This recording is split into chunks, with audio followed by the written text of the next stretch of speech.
Okay, so is it audible now?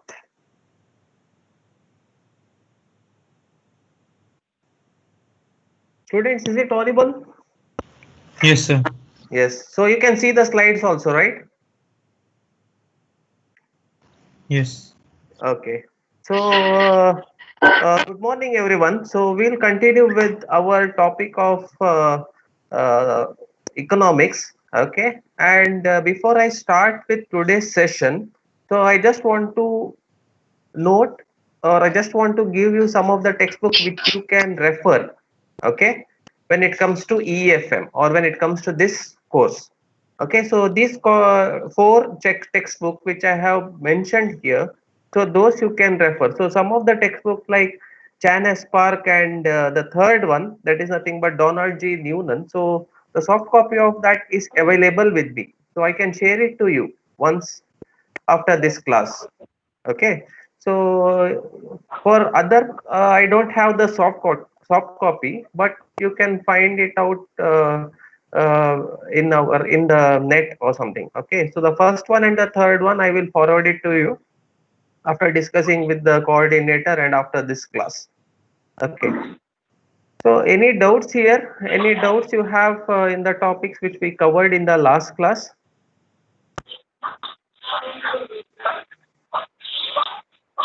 Again, I request student, please mute your mobile phones or whatever the devices which you are using for getting this in, lecture.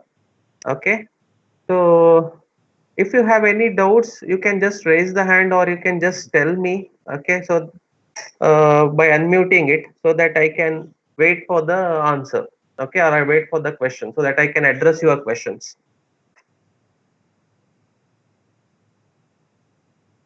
Okay, so please note down this textbook.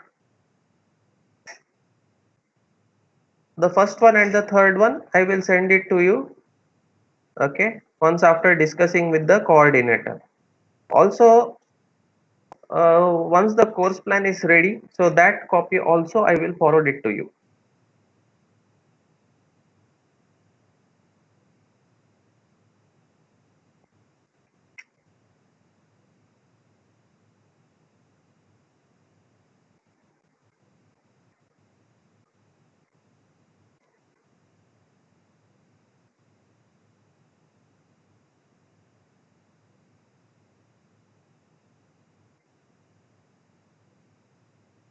Okay, so in the previous class we have started with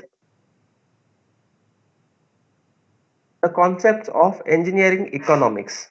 Okay, so we have studied about economics, the definition of economics, and we have started with a definition of again engineering economics, why it is required, what is the use of engineering economics, why engineers have to study economics, and then uh, we have again learned about the components under decision making, right?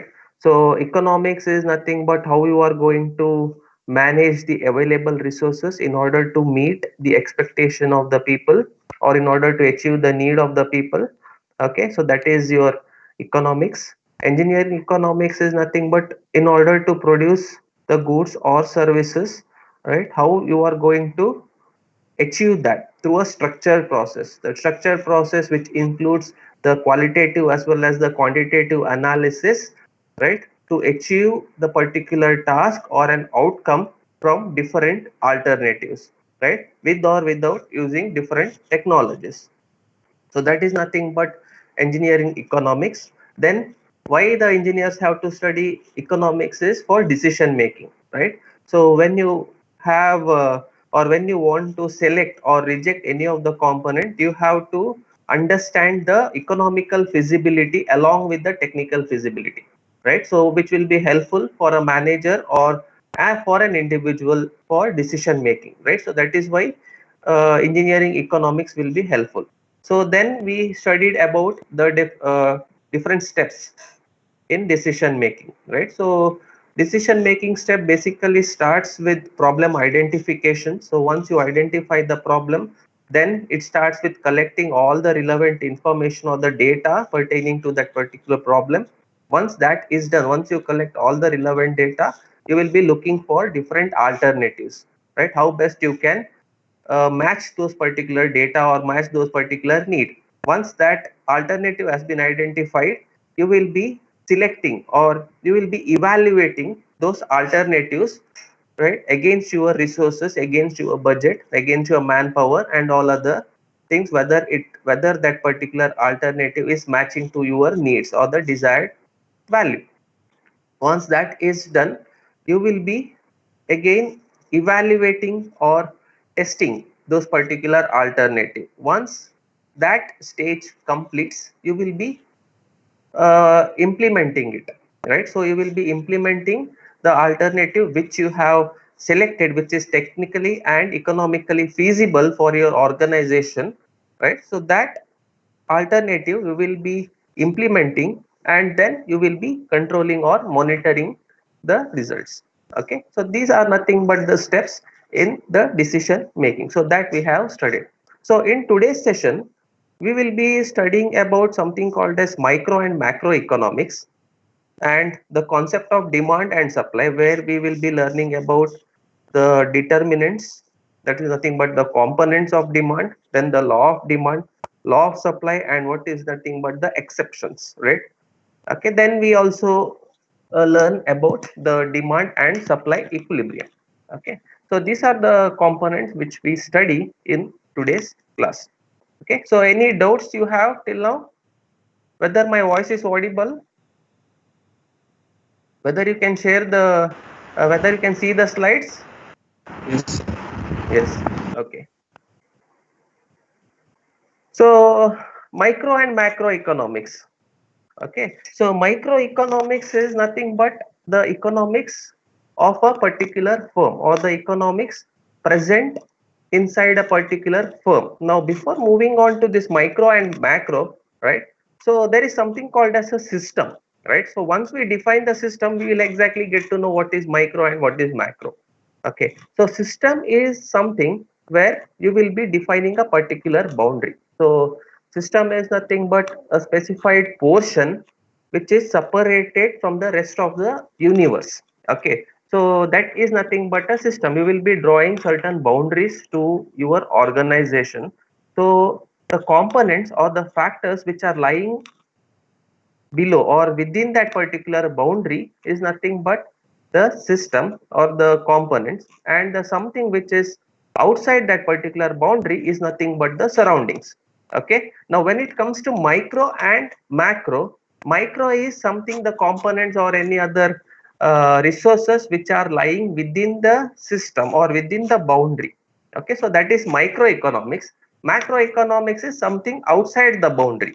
Okay, say for example, if I consider organization as my system, okay, so the decisions relating to the organization or the decisions made by an individual for achieving a particular task within that particular organization is nothing but the microeconomics. Like for example, depending upon the resources, I may plan to develop a particular component or to develop products, right, of this many quantities, say 60 quantities by week 1, or by 60 quantities by week 2, or in the first quarter. Okay, so whatever the decisions which influences that 60 components which I will be producing in week 1 or quarter 1, okay, so that is nothing but the microeconomics, the economics relating to each and individual decisions to achieve a particular target. Okay, so that is nothing but microeconomics. So it helps in studying what is going on within the firm. So that means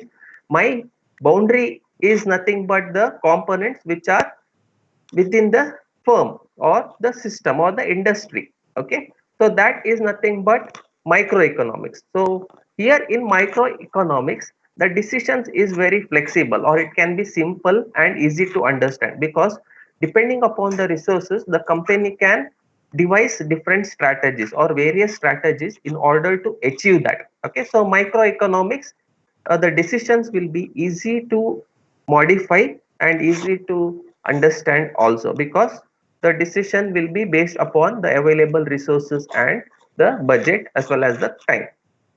for a particular organization. So that is nothing but microeconomics.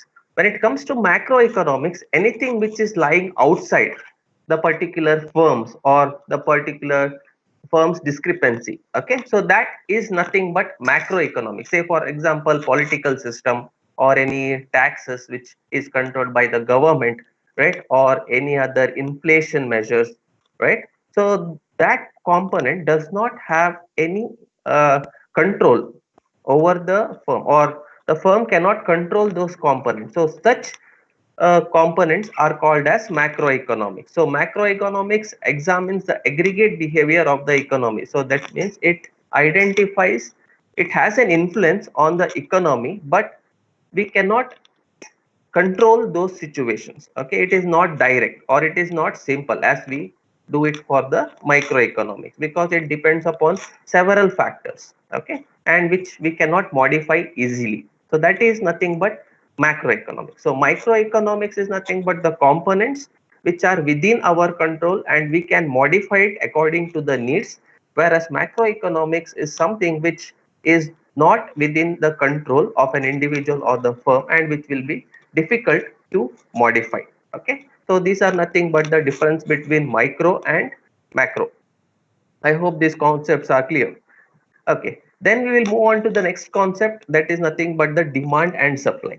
So you know the demand, right? You know what is meant by demand. So demand is nothing but the people who are willing to purchase a product, they purchase the component, so that stipulates or that will create a demand. Okay, so demand for a commodity refers to the quantity of the commodity which an individual customer or household is willing to purchase per unit of time at a particular price. So demand will be created when a consumer or an individual purchases the particular product or services at a particular time as well as the cost. Okay, so that is nothing but the demand. It is nothing but the willingness of a people or an individual to purchase the product at a particular time and a place, okay, or a price. Okay, so that is nothing but demand. So how the demand will be created? So demand for a commodity infers or implies the following. So that means when you see a demand, so that means there is sufficient customers to buy a particular product. So that means there are a group of people or a number of people who are interested in buying a product.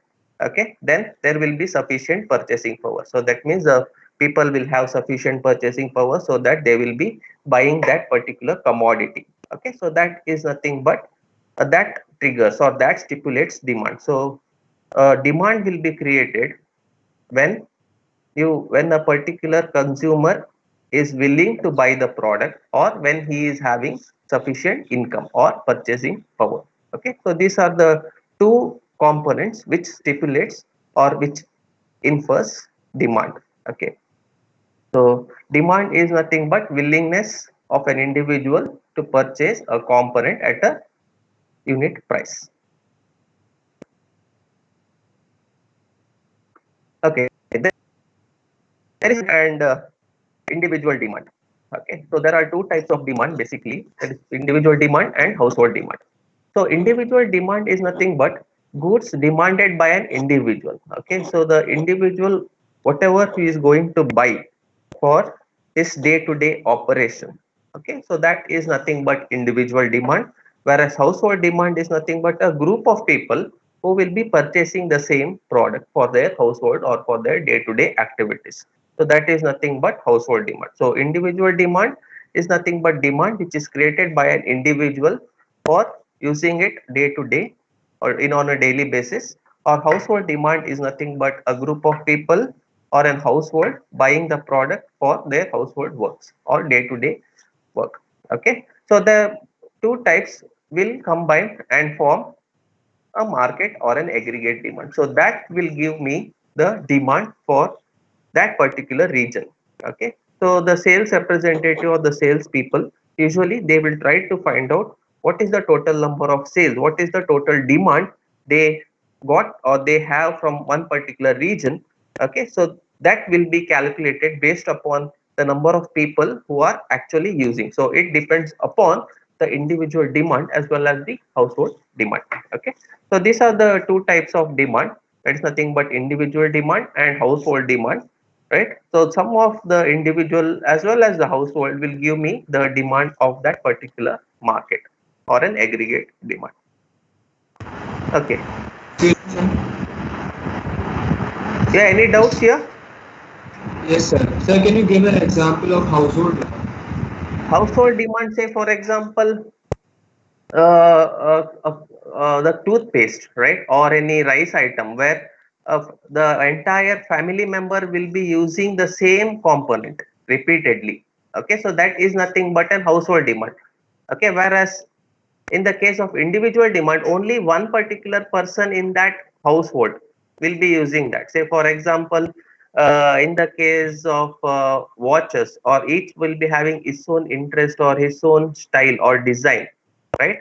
So such type of demand or such type of product which eventually go with the demand creation, so that will be called as individual demand, which basically, or the demand is created because of a person or an individual. Okay, so that is nothing but individual demand, whereas household demand is nothing but a group of person or a family or a household will be using that component. Okay, so that is nothing but household demand. Okay, any other doubts? Sir, could you repeat aggregate demand once? Aggregate demand is nothing but summation of your household as well as the individual demand. See, ultimately what will happen is, when the sales representative people, right, or when the company want to measure the sales of a particular region, what they will do, they will go and identify the demand for their product in a shop or in a particular locality, right? They will be asking you whether you have used this particular product, right, in what quantities you are using, what frequency you are using, right? So that will give me the demand of a particular market. So that is nothing but aggregate or market demand. So if you go back, or if you go with the backward integration, right, say for example, to get a aggregate market, right, as I have said, it is nothing but the sum of individual as well as the household, right? So you will be finding how much component or how much of the component a person will be using. Okay, at the same time, how much of the component a group will be using. Okay, so its collaboration or its integration will give me the aggregate demand. Okay, so that is nothing but aggregate demand. So aggregate demand is nothing but total demand for a product in one particular region or in a region. Okay, so there might be people who are using the same product repeatedly from many years, so that is why the demand has been created. Or there might be a group of people who will be using the same component repeatedly. Okay, so that common or that sum will be an aggregate demand. Okay, so any doubts here? Here,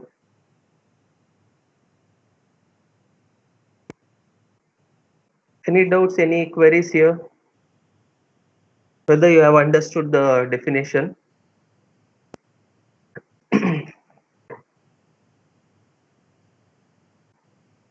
Yeah. So everything is correct. Everything is going smoothly. Or any clarifications you required here?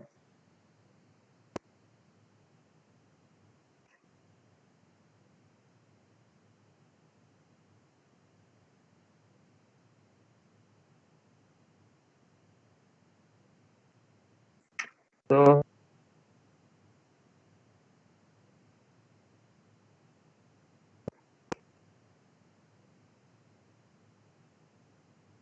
so any confusion here? Is it audible? Yes, sir. Yes, sir. Any confusion you have here? No, no. No, sir. No. Okay. Fine. So someone should respond. Okay. Otherwise, it will be difficult because this is the first time we are trying out in Teams. Otherwise, if it is a regular class, we could have easily understood, right? But here it would be difficult. But in these cases, you just have to respond. Okay. So any doubts you have, you can just unmute your microphone and you can ask your doubts. Okay, so otherwise when I ask you if there are any doubts, so you have to tell yes or no. Okay, so that's fine. So we'll move ahead then. We'll continue. So the next topic is nothing but demand schedule.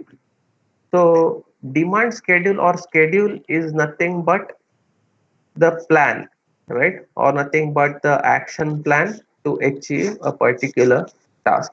Okay, so that is nothing but the meaning of the schedule. Okay, so demand schedule is nothing but how the demand has been created over a period of or over a certain time period. Okay, or over the time period. Okay, so that is nothing but the demand schedule. So demand schedule shows how much of a good or services consumer will want to buy at different prices. Okay, so demand schedule is nothing but how many components or how many goods or services an individual will buy over different over different time period or at different prices. Okay, so that is nothing but demand schedule. So there is some relationship between the quantity as well as the price, and that relation, when we plot it on the graph, right, we will form a graph or a curve called as the demand curve. So I'll get back to that demand curve in the next slide. Okay, so demand schedule is something which they have given here in the table, right? So you can find price of a coffee beans per pound, right, in the one first column, and the quantity of the coffee beans demanded by the people, right, in billions of pound, that is in the second column. Okay, so when the price of a bean is £2, right, $2 per pound, the quantity demanded by the people will be 7.1. So when the price is reduced, the quantity is increased, demanded by the people is increased. When it is 1.5, again it has been increased, 1.25, it comes to 8.9, then 1 it is 10, right? So you can, from this table you can see that as the price of a commodity, that is nothing but the coffee bean here in this example, is reducing, right, the quantity purchased or the quantity demanded, it is one and the same, quantity demanded or the quantity purchased by the people is increasing. Okay, so this is nothing but a demand schedule. So what is the price and what is the components a people purchase, right, or what is the component the people are willing to purchase for that price. Okay, so that, Excuse me, sir. yeah. Sir, the slides aren't visible. Okay, 1 second.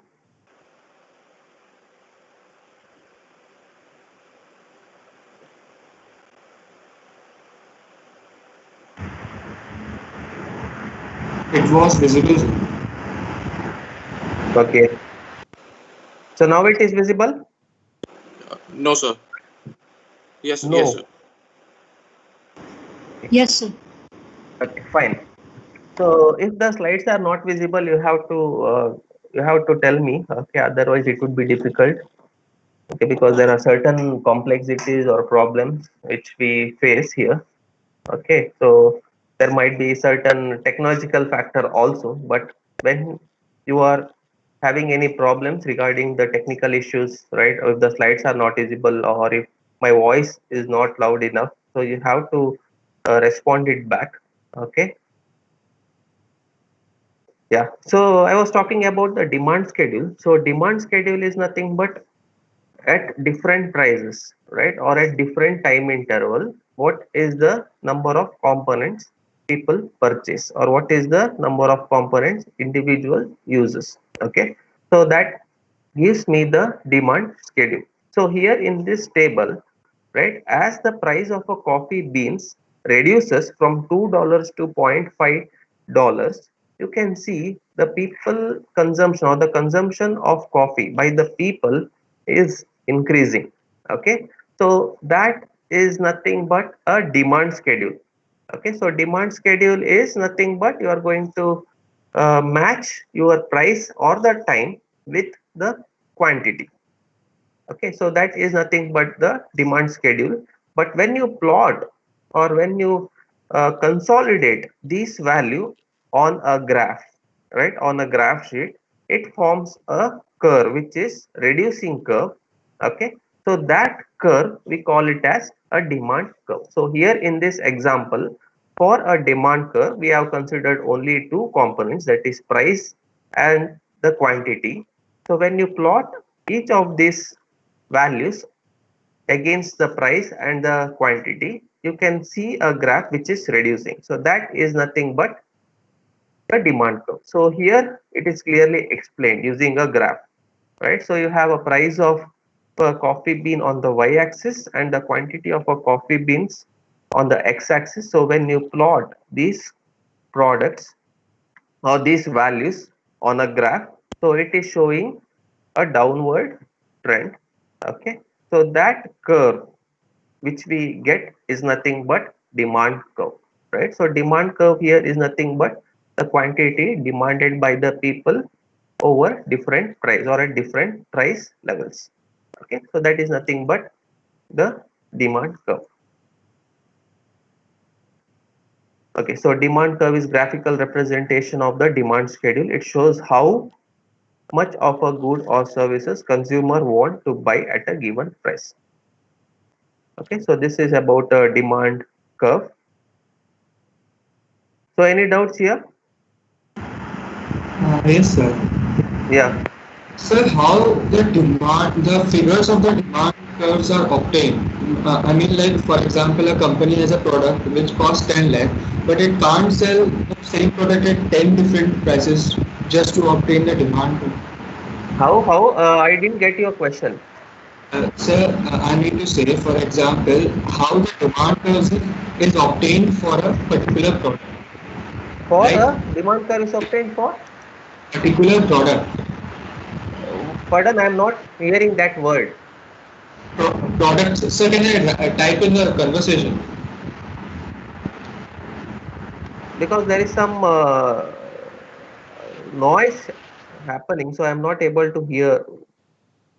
Okay, one second. So now you are able to. Hello. Yeah. What is your question? So my question is we how a company is able to obtain the figures for demand curve for a Okay. particular product. Okay. So that again, so to get a particular demand curve for a product, okay, usually what they will do is they will go with different forecasting models, right? So forecasting model is they will consider previous history of or the previous sales of that particular product. Depending upon that, there are different forecasting models, right, which is based upon a regression analysis or which is based upon simple average or any moving average. Okay, so then depending upon those forecasting models, you will be getting the forecasting value or the forecasted value for the next quarter or for the next month. Okay, so that is how they will be getting. Say for example, in the case of simple average. So can you mute it? Someone has unmuted his microphone. Okay, please mute it. Yeah, now it is fine. Okay, so when the question was actually how a company does or get the demand value. Okay, so that was his question. So to get the demand value for the next season or for the next quarter, the company generally uses something called as forecasting techniques. So when we say forecasting techniques, there are basically two types.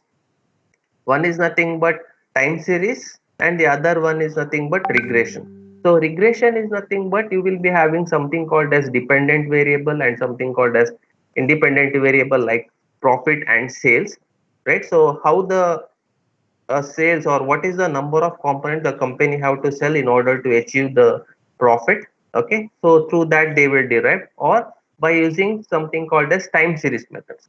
So in time series method, depending upon a condition or depending upon the organization structure, right, either they will use something called as simple moving average. Now simple moving average is nothing but you are going to take the average of previous year, right? When I say forecasting, it is nothing but previous year's data, right? So 5 years, 10 years, or 7 years, or 3 years.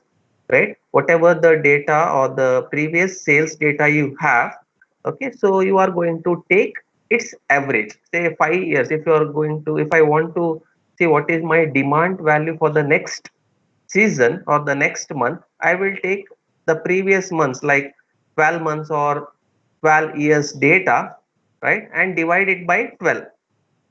Okay, so that will give me the value for the next month. Okay, so that is nothing but simple moving average. There is something called as weighted moving average. So weighted moving average is, you are going to give some priority. Say for example, this is August, right?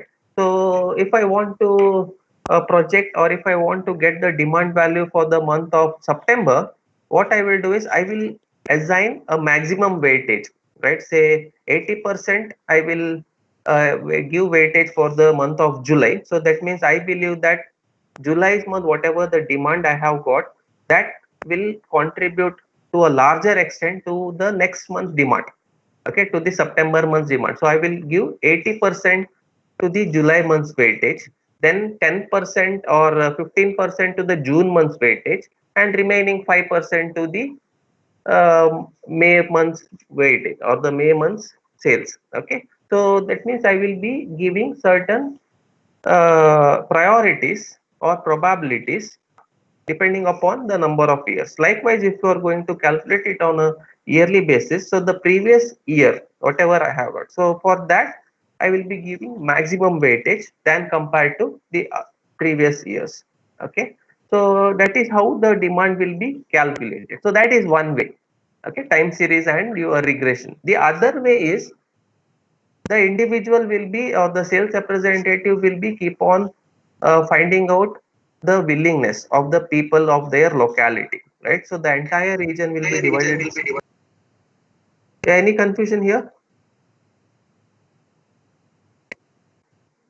Okay, so the entire region will be divided into different segments. So each segment will have a manager or a sales representative. So his work is to find or to collect the demand of that particular region, right? So he will be going to a particular shop, and he will be finding out how frequent that particular person will be ordering that component. Okay, so like that they will be collecting the demand for a particular component. Okay? So then they will be forecasting it again for the next quarter. So that is nothing but the demand for the next quarter. They will calculate like that. Okay. Any doubt here? Yes, sir. Yeah. My question was that Okay. a product, Hmm. a company can't sell a product for 10 different prices so that it can plot its demand curve. Yeah. Correct. So, sir, how the company is obtaining the demand for 10 different prices for the same product? No. Here it is not like 10 different prices. Here it is just showing, or it is just giving us a relationship, right? How the price, or with what prices, how the people will respond to that price. Okay, it is not telling that the organization will give different set of prices to match the demand curve. Okay, so it is like, for what price, say for example $2, what is the quantity the people have consumed. So if I want to reduce the price, right, how my quantity will improve or how the quantity will decrease. Okay, so it is just give us the relationship between the price and the quantity. It basically tells me the behavior of an individual when you vary the price. Okay, so that is nothing but the demand curve here. It is not that the 10 different prices which the company plans to sell, or which the plan with the company set for Excuse a me, sir. particular product service. Yeah. So you're predicting how the customer will react, basically. Yeah, correct. So you're not actually like basing this on data. It's a prediction or some kind It's of a prediction. assumption. Yeah, that is what I said. It is just a Okay. prediction, or it's just a behavior which we can observe over a longer time. Okay. Okay, so if you are going to predict, or if you are going to get the value for the next season, then you are going to use the qualitative or the quantitative forecasting techniques or regression technique to measure the value. Okay, thank you, sir. Okay. Yeah, any other question here? No, sir. Thank you, sir. Okay.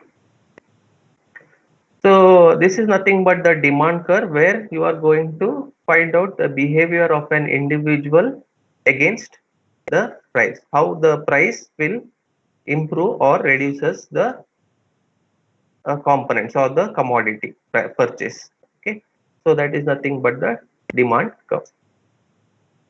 So as the price increases, the quantity demanded falls. Okay, so that is nothing but the inference from this particular graph.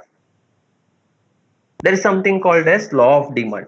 So law of demand is nothing but from the previous graph you can see, as the price of a particular commodity is reduced or decreases, the quantity consumed or demanded by the people is increased. Say for example, if it when it was $2, you have something called as 50 units, right? When the price you reduce to $1, so the quantity or the people are more number of people are purchasing that.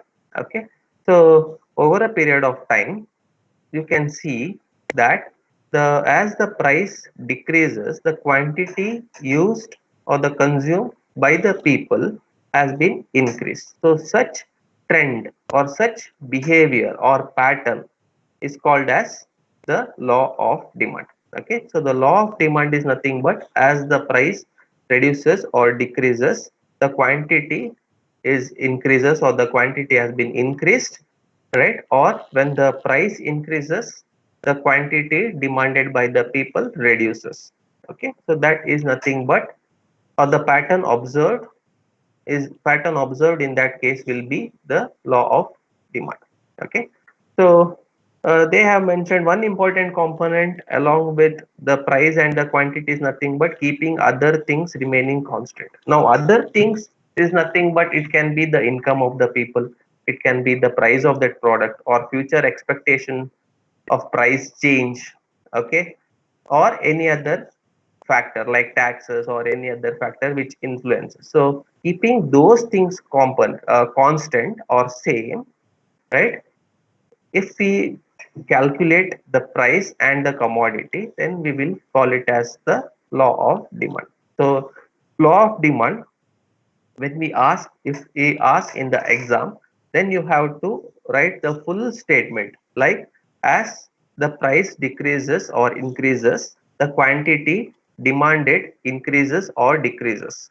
Okay, keeping other things remaining constant. So keeping other things remaining constant, so that's also a part of this definition, and that is very important because generally in practice we cannot consider each and every component which is available or which is in and around our system, right? So there will be certain extraneous factor or external factor which we don't have any control. Okay, so keeping that factors constant, we are going to identify the behavior against price and the quantity. Okay, so that gives the law of demand. Okay, so the law of demand is nothing but the as the price decreases, the quantity increases, and vice versa, keeping other things constant. So I'll get back to you what do you mean by other remaining components or constant. Okay, so the law of demand operates due to following underlying effect. One is nothing but substitution effect. So substitution effect is, say for example, if you find the price of a commodity increases or reduces, so you will going to substitute that product with the other alternative product. Say for example, you have a group of people who will be using both tea and coffee. So if you find, if you in one time you see that if the cost of the price of the tea increases, then people drink less number of tea and they consume more of coffee. So that is nothing but substitution effect, where you are going to substitute tea with coffee. Okay, so that is nothing but substitution effect of price change. And the second one is nothing but the income effect. So income effect of price change is nothing but depending upon your purchasing power. Say for example, if you have 100 rupees, right, when you go to a particular shop, right, you buy one component or two components worth of 100 rupees, right? Say for example, I will buy some Colgate and any other component which is worth of 100 rupees. So with for 100 rupees, I have got only two items or two components. Okay, that is one Colgate and any other component, but its total value is 100 units. So when you go next time, right?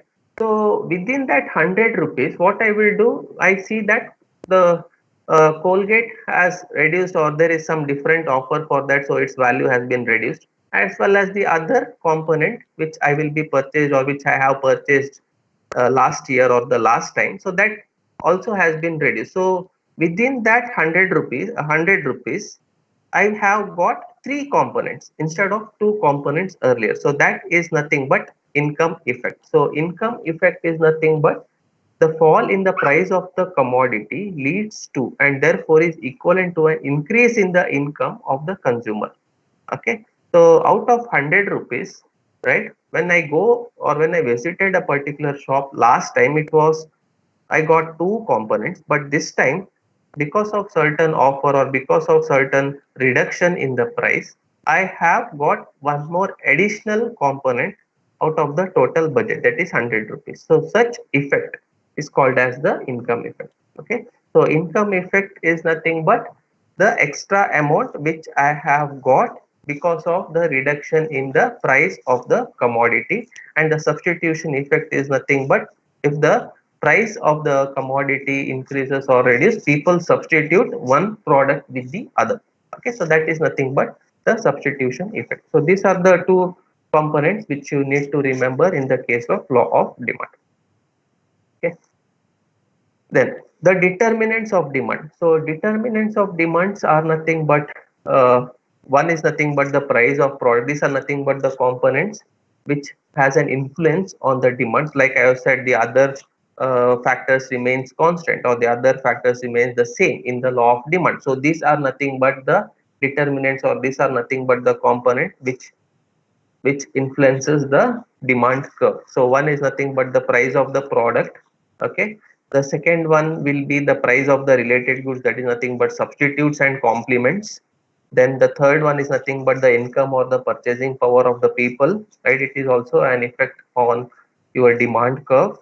Then other additional factor is nothing but consumers expectation of the future prices, that is nothing but the consumers expecting, right, the future prices whether it will be increasing or decreasing. So if they think that okay, in future if the price is reduced I will buy more quantities, or if it get reduced I will buy more quantities. So that is nothing but expectation of the future, and likewise your income. Okay, so these factors will be having an influence on the demand curve. Okay, so keeping all these factors, general and additional factor, constant, if you are plotting only the price as well as the components, right, over a time, and you see that as the price is more the demand is less, and when the price is less the demand is more. If you follow or if you observe those patterns, then we say that it is a demand curve. Okay, so these are nothing but the determinant of demand, but there are certain exceptions. Okay, not all the components, not all the household items or products fall in these categories. So there are some components which does not fall, so I have listed some of those. Okay, the first one is nothing but the giffen goods. So giffen goods are nothing but the inferior goods, so there is no substitute for that goods, right? So how does it behave? It behaves like as the price increases people will purchase that particular product. If the price decreases, there are people again purchase that particular product. Okay, so those are nothing but a given group. So for example, our day-to-day food, so say for example common salt, we don't have any substitute for common salt, so that common salt can be an example for given goods. Okay, then nothing but status goods, right, like luxurious cars or diamonds. Even though they are expensive, there are people who will be purchasing those components or products, okay, which gives them certain value in that particular locality or in the particular region or community. Okay, so those are not following the law of demand. Okay, so law of demand basically is nothing but the price, when the price is reduced your quantity should increase, right, whereas if the price is more the quantity should be reduced, but this component does not follow that particular pattern or trend. So that is why it is called as the exceptions to the law of demand. So one is nothing but the given goods, and the other one is the thing but the goods which are used as a status. Okay, so that is nothing but status goods. Okay, so these are nothing but exception to law of demand.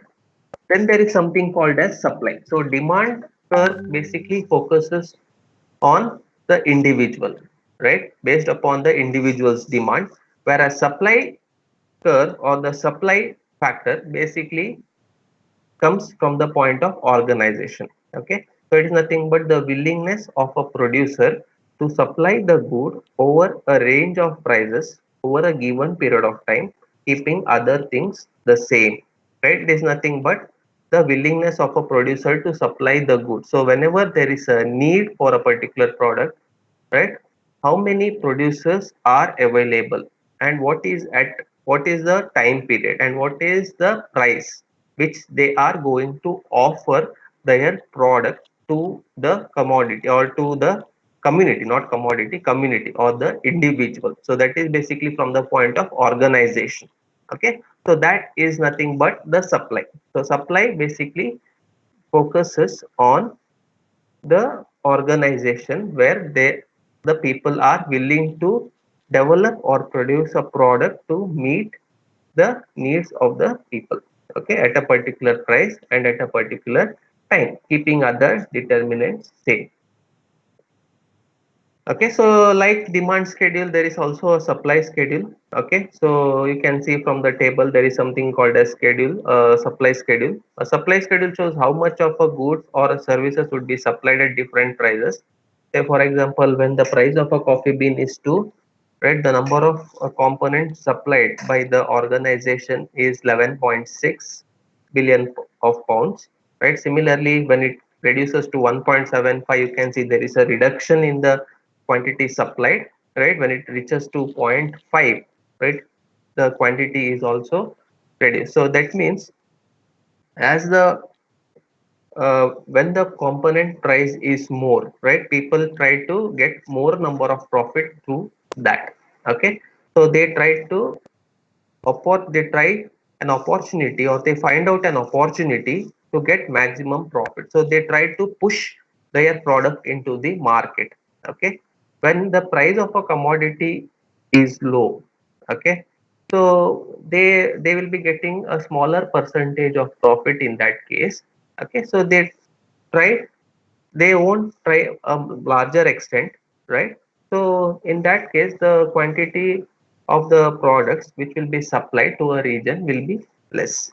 Okay, so considering the profit here, when it comes to supply schedule, it will be from the point of organization. So organization basic intention is to maximize the profit. Okay, so this is nothing but a supply schedule. So when you draw the curve here, so you can see it is an upward curve, right? So again the same, you have price of the coffee on the y-axis,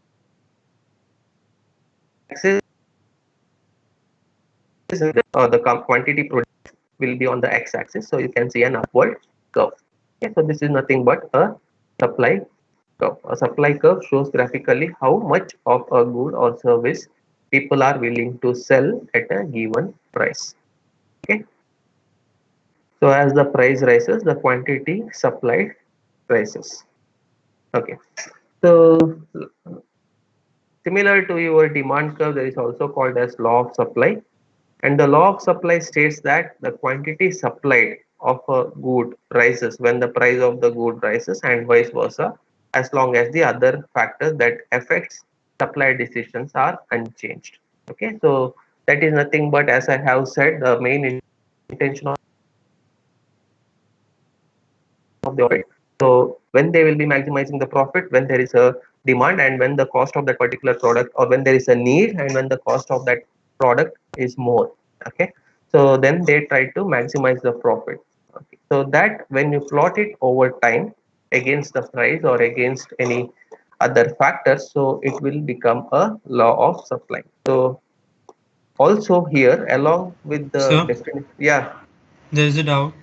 Yeah. Actually, if they will keep their prices low, for example, of the coffee, Hmm. so in the long run, more and more people will purchase it, obviously, correct? Hmm. Hmm. So in the long run, their profit will increase because more and more people will buy it because of the low price, according to Okay. the law of demand. Yeah. That is there. See, in not all the cases you can identify law of demand and law of supply. So whatever the components here, like law of demand, law of supply, in practice, in current scenario, it is only for a lesser quantities, right? Because now the marketing strategy is totally different. Previously, when it comes to 1950 or in the year 1950, people were focusing something called as push strategy, where the companies will be producing some components and they are trying to push that components into the market to create a demand. Okay, but now the situation is something different. Now people are having more number of choices, more number of ideas. They have their own customized product in their mind, right? So considering that, they will order. So in these cases, your law of demand as well as the law of supply does not work. Correct. So this tech, whatever the law of demand and law of supply, whatever you have here, it is not applicable to all the products, all the services, and even the marketing strategy, everything has been changed over here. So whatever the components we have here, right, it is quite old. Okay, which will be considered only for some components or day-to-day items. Okay, sir. Thank you. Okay. So determinants of supply, again, the price of a product, input or the production prices, right? So production, because when I say cost of a particular product, or when I say the profit marginalization of a particular product, right, you have different components for calculating the profit, right, or for deciding the selling price. So there is something called as total cost, which is nothing but a combination of fixed cost, variable cost, and other expenses.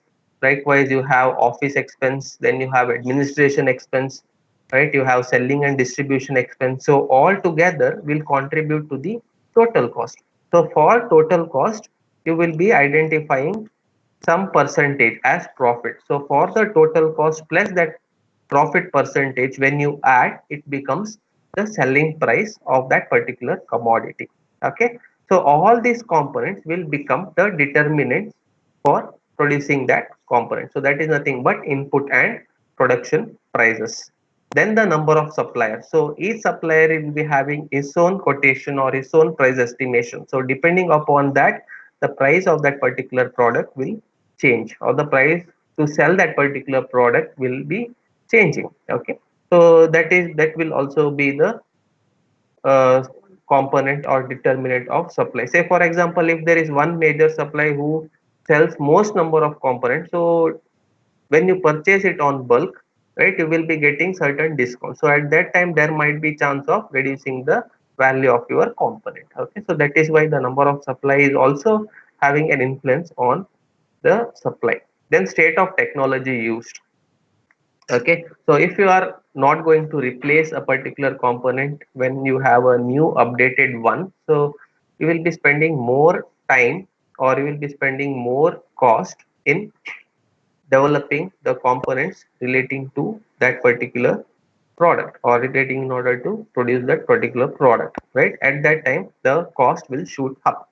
Okay, so that is why the state of technology used will also be a factor influencing the supply. Then supplier expectation about the future prices, right, keeping the components on hold, right, in considering that it may get a better value in future. So that will be one factor. Okay, so these are nothing but some of the five determinants which has an influence on the supply. Okay, there is something called as demand and supply equilibrium. So this is the last component here. So demand and supply equilibrium is based upon the law of demand as well as the law of supply. Okay, so equilibrium is when the quantity demanded of a good equals the quantity supplied of a good. So that is equilibrium. So equilibrium is nothing but the balanced condition. Okay, so balanced condition, when you plot over a graph, when it becomes when it intersect, at one particular region or one at one particular point. That point or region we say it as equilibrium. Okay, so here in this case it is nothing but when you plot the demand curve as well as the supply curve. Okay, so that point or region we call it as the demand and supply equilibrium. So the price at which the intersect or price at which the quantity supplied and the quantity demanded for a particular product takes place, so that is nothing but the equilibrium price or equilibrium quantity. So every buyer finds a seller and vice versa, so that will be the inference from that. Okay, so likewise for each quantity sold and each quantity purchased, so that quantity is called as the equilibrium quantity. So you can identify from this graph easily. Okay, so you have the price of coffee beans on the y-axis as well as you have a quantity of the coffee beans on the x-axis. So when you plot or when you draw the demand curve and the supply curve on the graph, okay, at one particular region, say for example here when you have 10 units and when the price is $1, you can see that the demand curve intersect with the supply curve. So that means at that region you have equilibrium. So it is nothing but a balanced position between the price as well as the quantity. Okay, so it is denoted by E here. So when you plot a graph towards the x-axis, it will be called as equilibrium quantity, right? Or when you draw a intersect or when you draw a line to y-axis, right, it is called as the equilibrium price. So at the point E, the demand curve will be equal to that of the supply curve. That means for every demand you have an equal supplier. So there is no what we can say, there is no backlog as such. Okay, so you for each demand there will be a supply, so it will be balanced. Okay, so this is nothing but market equilibrium. Okay, so this is what I want to discuss for today's class. So this completes your first topic. Any doubts here?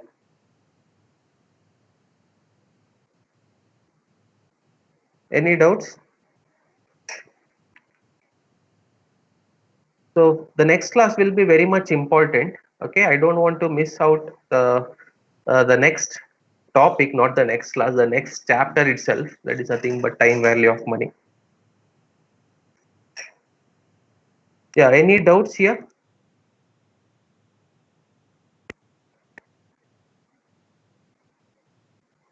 So now I guess only Hello, one not. Yeah, sir. Sir, this graph that we've plot for demand and supply, is it yeah. always necessarily for just a single commodity or can we include more than one also? No, Like for in this. this case, we did it just for coffee beans. Hmm. Yeah, usually see in Should it be? organization. Hello. Yes, sir. Okay, so Yes, usually sir. in Yes, sir. yeah, in organization, what they will do is they will consider the entire inventory. Now, inventory is nothing but the stock.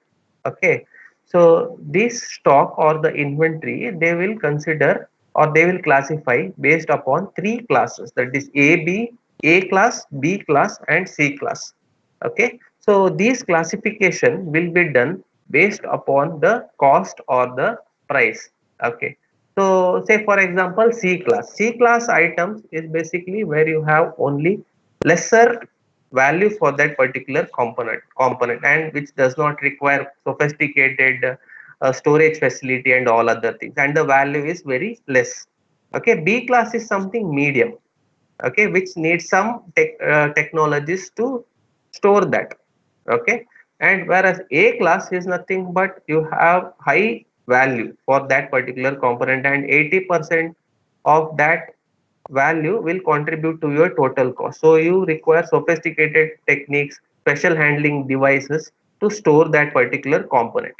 Okay, so when you are going to classify, you have to see how on what criteria you are going to set A, B, and C. Okay, they some organization they consider coffee bean as A, some In some cases, they may go with B or C, and it depends upon the organization. Okay. So if you Yes, sir. consider, Okay. yeah, if you consider C So, sir, they component, plot. they, Mm-hmm. hello, Yes, sir. I'm listening, yeah, sir.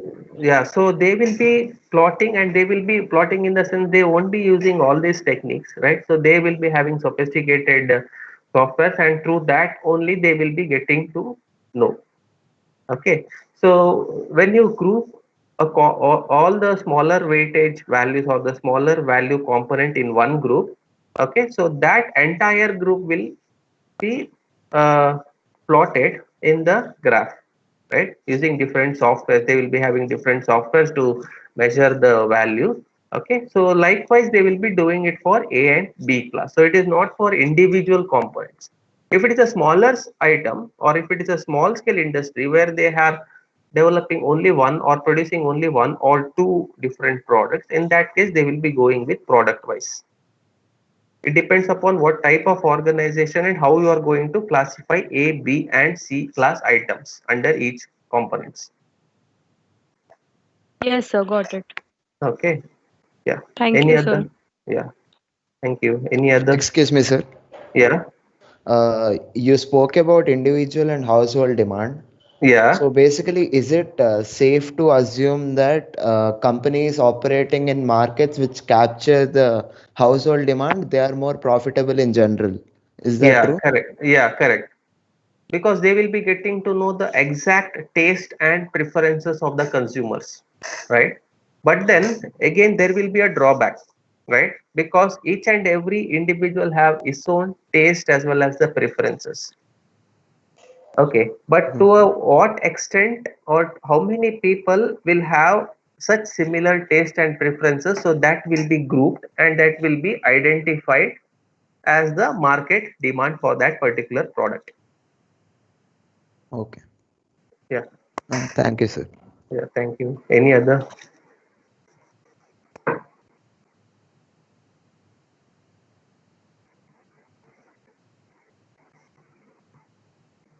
Any other questions? So if you don't have any questions, then we can stop the presentation, right? I will share the link as I did it for the last class.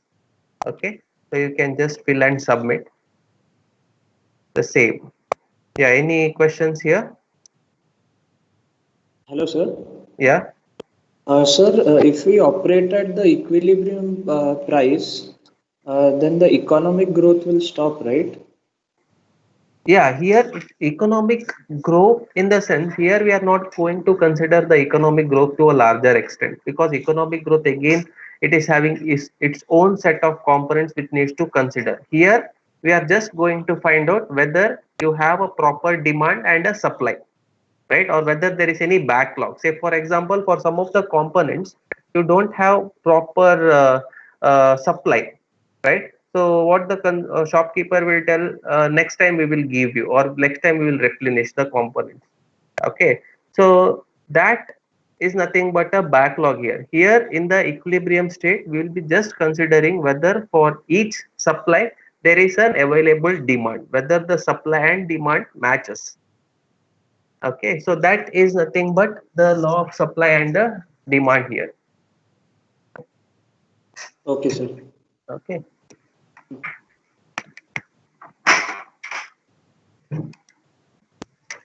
Yeah, any other?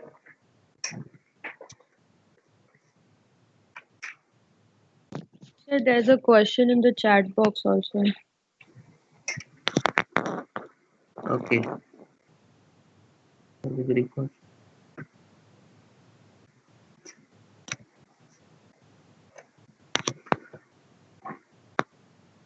regards to the exceptions of law of demand, what happens in the cases like pandemic? For example, the prices of laptop have shot up after the pandemic despite the increase in the demand. The increase in the demand is because the commodity has gone from being a luxury goods to necessity.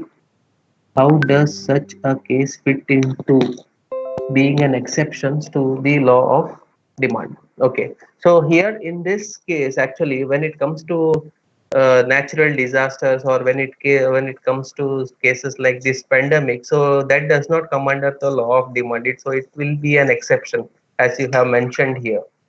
Okay, because the company will be generally calculating based upon the previous year demands, right? As I have said. So considering that, they will be setting some desired value or expectation for their future. But in some cases, when there is a outbreak of certain diseases, or when there is a natural disasters, in order to sustain in the business, so there the strategies which the organization will do is something different.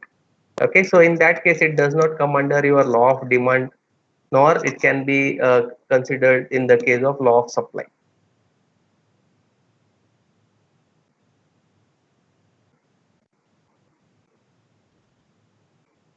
Yeah, any other?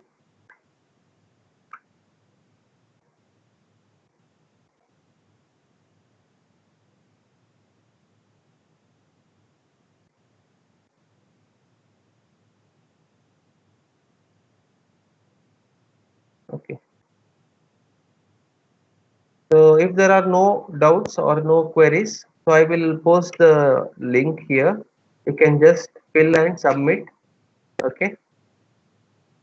So in the next class, what you have to do is, in the next class, we'll start with the introduction for another for 15 to 20 minutes. Then you have 7 different formulas. Not all the 7 different formulas will be taught in one class. We'll see how much we can teach, and we will go at a slower rate, because since I have told you earlier, this chapter is very important for the previous, for all the next chapters, or for all the remaining chapters. That is nothing but the time value of money.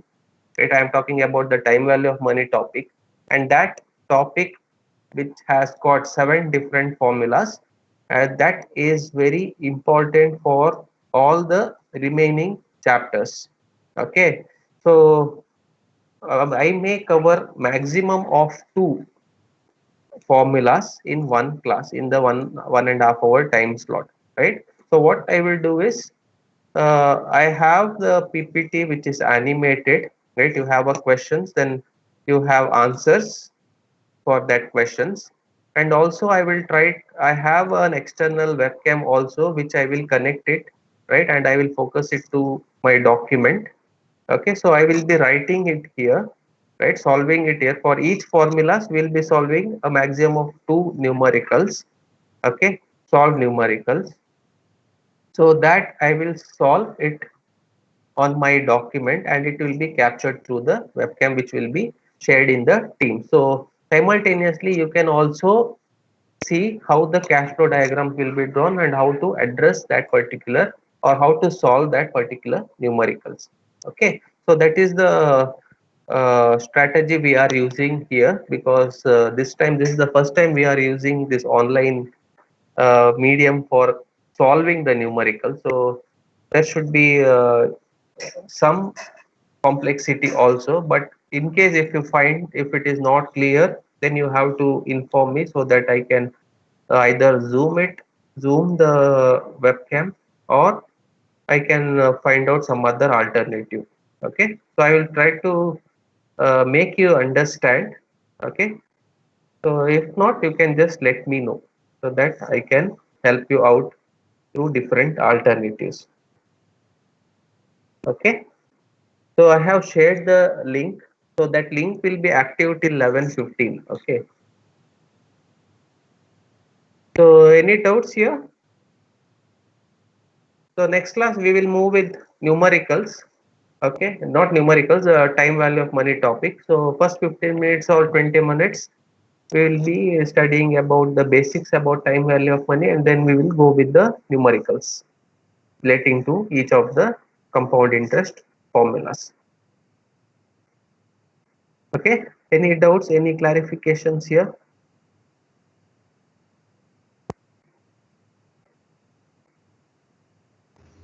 No, sir. No, fine. So then we will stop this meeting. We will meet once again in the next class, that is on Monday, right? So next Monday, no?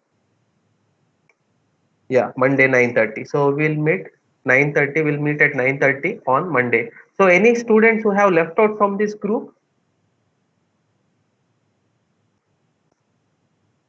So CR, please, if there are any students who has missed out from this group, so you have to just tell them to communicate, or you have to send me a message or a, text. Okay. So in the teams, okay, to make them enrolled to this particular team if they have left out.